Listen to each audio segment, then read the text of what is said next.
ಎಲ್ಲ ಕುಲಬಾಂಧವರಿಗೂ ನನ್ನ ನಮಸ್ಕಾರಗಳು. ನಾನು ಡಾಕ್ಟರ್ ನಾರಾಯಣ್ ಕೆ ಅಂತ. ನನ್ನ ಕ್ರಮ ಸಂಖ್ಯೆ 58. ನಾನು ವೃತ್ತಿಯಲ್ಲಿ ವೈದ್ಯ. ಮಂಡ್ಯ ಸರ್ಕಾರಿ ಮೆಡಿಕಲ್ ಕಾಲೇಜಲ್ಲಿ ಪ್ರೊಫೆಸರ್ ಆಗಿ ಕೆಲಸ ಮಾಡಿಕೊಂಡಿದ್ದೆ.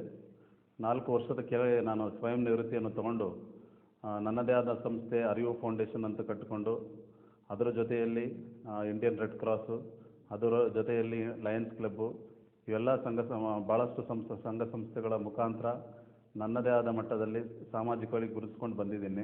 ನಮ್ಮ ರಾಜ್ಯ ಒಕ್ಕಲಿಗರ ಸಂಘ ಚುನಾವಣೆಗೆ ಸಂಬಂಧಪಟ್ಟಂಗೆ ಒಂದೆರಡು ಮಾತುಗಳನ್ನ ಹೇಳಲಿಕ್ಕೆ ಇಚ್ಛಿಸ್ತೀನಿ. ನಮ್ಮ ಜನಾಂಗ ಪ್ರಬಲ ಜನಾಂಗವಾಗಿದ್ರೂ ಸಂಘಟನೆಯಲ್ಲಿ ನಾವು ಕುಗ್ಗೋಗಿದ್ದೀವಿ. ಇಂಥ ಒಂದು ಸಂದರ್ಭದಲ್ಲಿ ಚುನಾವಣೆ ನಮ್ಮ ಬಂದ ರಾಜ್ಯ ಒಕ್ಕಲಿಗರ ಸಂಘ ಚುನಾವಣೆ ನಮ್ಮ ಮುಂದೆ ಬಂದು ನಿಂತಿದೆ. ರಾಜ್ಯ ಒಕ್ಕಲಿಗರ ಸಂಘ ಏನಾಗಿದೆ ಅಂತ ತಮ್ಮೆಲ್ಲರಿಗೂ ಗೊತ್ತಿರುವಂಥದ್ದೇ. ಮೊದಲು ಪ್ರೈವೇಟ್ ಲಿಮಿಟೆಡ್ ಕಂಪನಿಯಾಗಿದ್ದಂಥ ನಮ್ಮ ರಾಜ್ಯ ಒಕ್ಕಲಿಗ ಜನಾಂಗ ಸಂಘ ಈಗ ಪಬ್ಲಿಕ್ ಲಿಮಿಟೆಡ್ ಕಂಪನಿಯಾಗಿ ಮಾರ್ಪಾಡಾಗಿದೆ.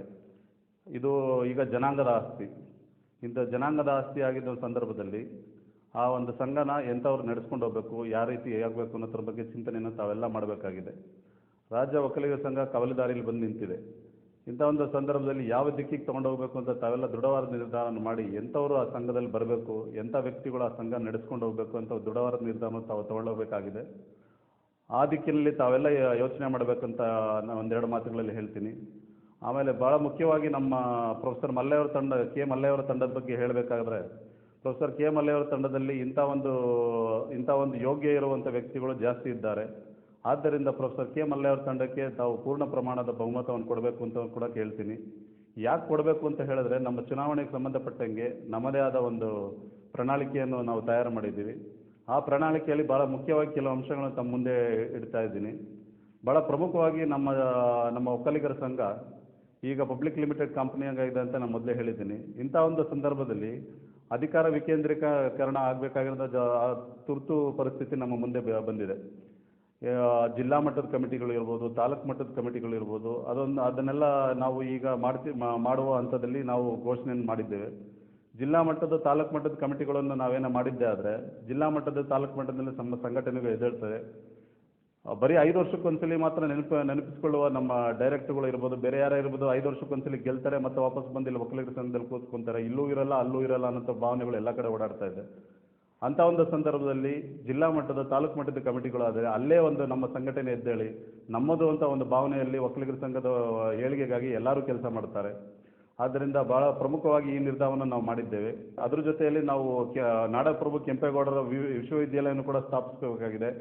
ಆ ಒಂದು ನಿಟ್ಟಿನಲ್ಲಿ ಕೂಡ ನಾವು ಯೋಜನೆಯನ್ನು ಹಾಕಿದ್ದೇವೆ. ಆಮೇಲೆ ನಮ್ಮ ಆರೋಗ್ಯಕ್ಕೆ ಸಂಬಂಧಪಟ್ಟಂಗೆ ಹೇಳೋದಾದರೆ, ಜಿಲ್ಲಾ ಮಟ್ಟದಲ್ಲಿ ಆರೋಗ್ಯ ಕೇಂದ್ರಗಳನ್ನು ಸ್ಥಾಪನೆ ಮಾಡಬೇಕು ಅಂತ ಕೂಡ ನಾವು ನಿರ್ಧಾರವನ್ನು ಮಾಡಿದ್ದೇವೆ. ಈಗ ನಮ್ಮ ಸದಸ್ಯರಿಗೆ 25% ರಿಯಾಯಿತಿಯನ್ನು ನಾವು ಕೊಡ್ತಾ ಇದ್ದೇವೆ. ಅದನ್ನು 50%ಗೆ ಏರಿಸಬೇಕು ಅಂತ ಕೂಡ ನಾವು ನಿರ್ಧಾರವನ್ನು ನಾವು ಮಾಡಿದ್ದೇವೆ.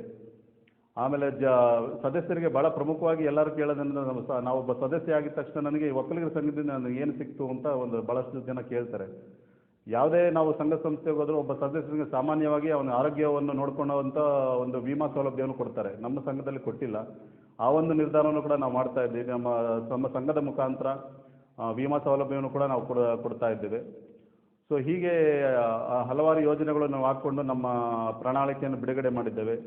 ಆದ್ದರಿಂದ ತಾವೆಲ್ಲರೂ ದೃಢ ನಿರ್ಧಾರವನ್ನು ಮಾಡಿ ಪ್ರೊಫೆಸರ್ ಕೆ ಮಲ್ಲೆಯವರ ತಂಡವನ್ನು ಬಹುಮತದಿಂದ ಗೆಲ್ಲಿಸಿಕೊಟ್ಟಿದ್ದೆ ಆದರೆ ನಾವು ಒಕ್ಕಲಿಗರ ಸಂಘವನ್ನು ಒಂದು ಪರಿಶುದ್ಧ ಒಕ್ಕಲಿಗರ ಸಂಘದಲ್ಲಿ ಒಂದು ಪರಿಶುದ್ಧ ಆಡಳಿತವನ್ನು ಕೊಡುತ್ತೇವೆ ಅಂತ ಈ ಮೂಲಕ ನಾನು ಪ್ರಮಾಣೀಕರಿಸಿ ಹೇಳುತ್ತೇನೆ.